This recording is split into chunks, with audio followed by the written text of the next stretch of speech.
My name is Namrata Bali. I am the General Secretary of Self-Employed Women Association, SEVA, in India.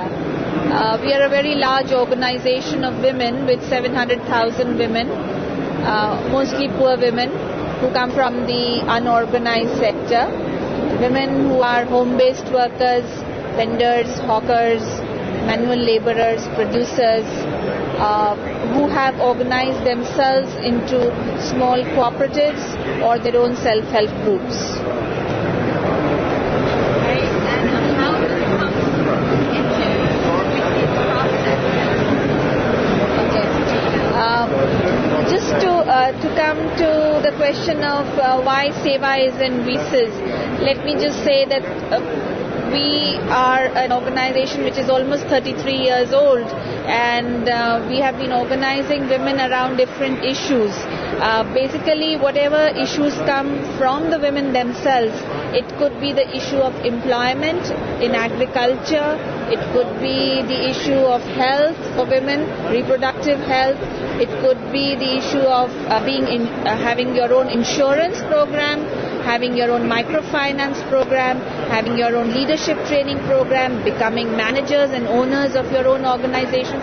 Wherever the need comes from the grassroots women themselves, women have organized themselves and started that activity in a very sustainable manner. And that's one of the reasons why SEVA organizes itself into different cooperative societies which are democratic in nature, which gives a chance to women to become leaders of their own organizations. While we were doing all this work, it was in 1984, the first time we got associated to technology, and we realized how important technology is in the lives of women. Generally, the general impression was, oh, it's poor women, it's illiterate women, it's grassroots women, and how can they afford such expensive equipment, and what are they going to do with such equipment?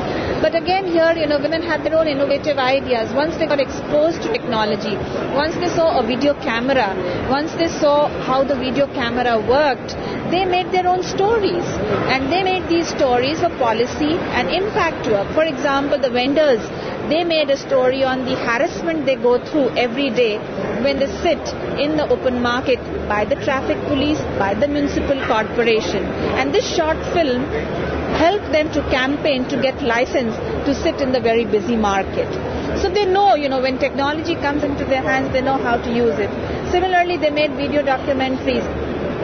If there was no water tap in their house and 100 families had to depend on only one water tap in the neighborhood, they made a documentary. They went to the municipal corporator and they said, you only come to our area when there is election. Why don't you get water taps in our houses?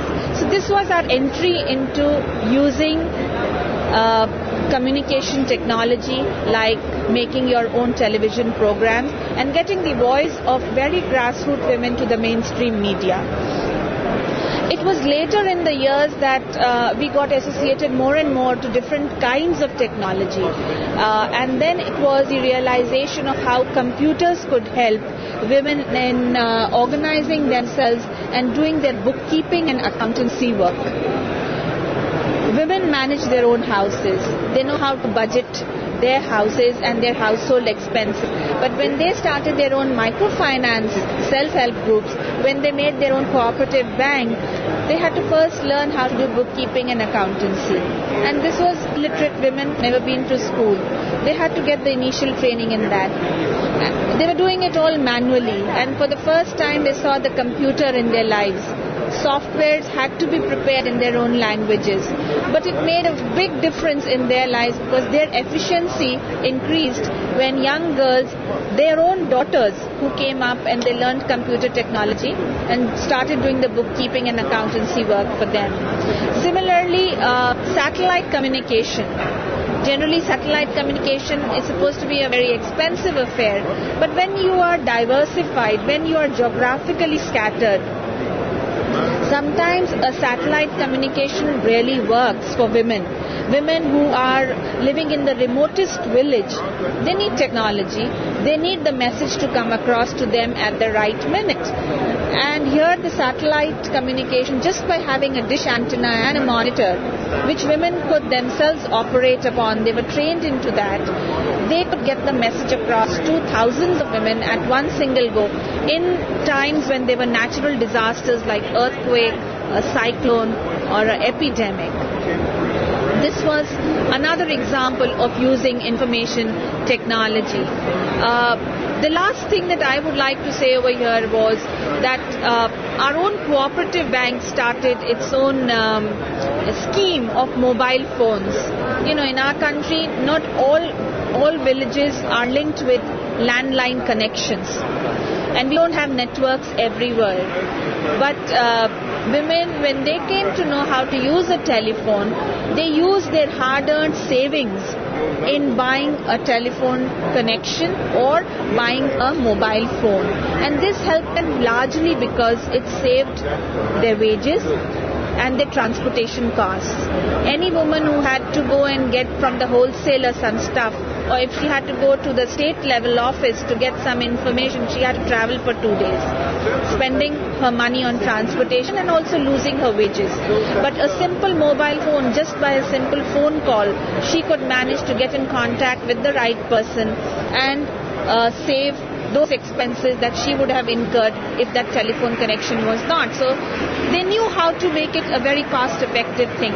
So basically, what I want to say over here is that once women, poor women, illiterate women, grassroots women, if they get exposed and they get the opportunity to know which technology is available, they know the best thing to use for their own communities, for their own families, and for themselves.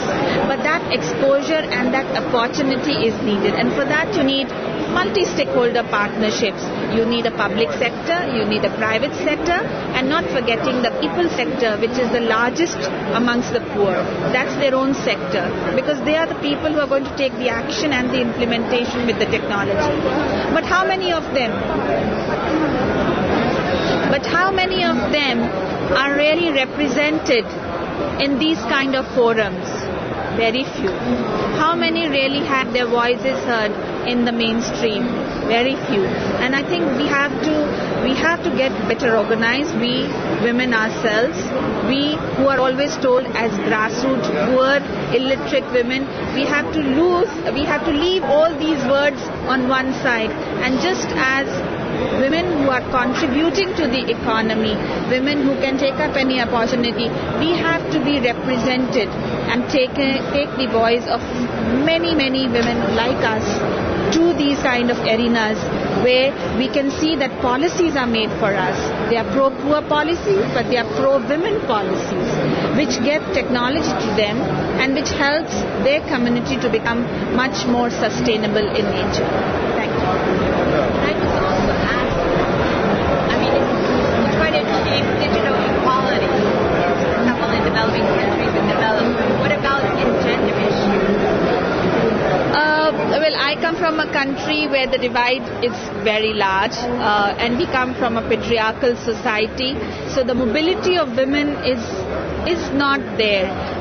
Even in some communities, even today, the reality is that when a woman wants to come out of her home, she has to take permission either from her father, or from her husband, or from her brother, or from her son. So she's always dependent on them, even when it comes to her own identity. Her own identity is not she herself with her name, but it is somebody's daughter, wife, sister. So in that kind of a situation, to have access and to own technology is even a bigger word, because in the whole world, it's not just the case of India. If you come to see ownership, women hardly own anything. It's just 1%, you would say, 1% of the women of the whole world who really have assets in their own name. If it's land, it's not ours, though we till the land. If it's the house, we keep the house, we mend the house, but the house is not ours. So when we're talking about technology, it's the same thing. Even our children are not ours. So, the question is that how to have access to this technology and to own that technology, because till you don't own it, till that ownership is not there, you cannot think of using it for your own ways. And our experience of 33 years has shown that when anything comes in the hands of the women, she always thinks first of her family, community, her neighbor. If she saves for her children. If she spends for her family first. If she cooks, she first feeds the people in her family. So when it comes to technology, she uses the technology also not just for herself, but for her community and her own neighborhood and her own state, her own country. So we have to find ways how technology reaches the poorest of the poor and the women of our countries. And it's a big struggle for all of us, because it's power. Technology is power. Knowledge is power. And for so many years, we have stayed without that. And that has been the general impression that it's not for us. So we have to change that mindset also. And mindsets cannot be changed overnight. It's a long process for us. We as mothers, as sisters, as daughters, we also have to change the mindset of our own brothers, fathers and husbands.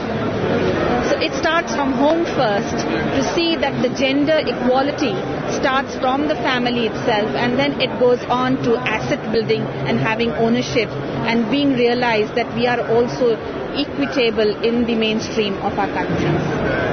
Excellent. I like that very much.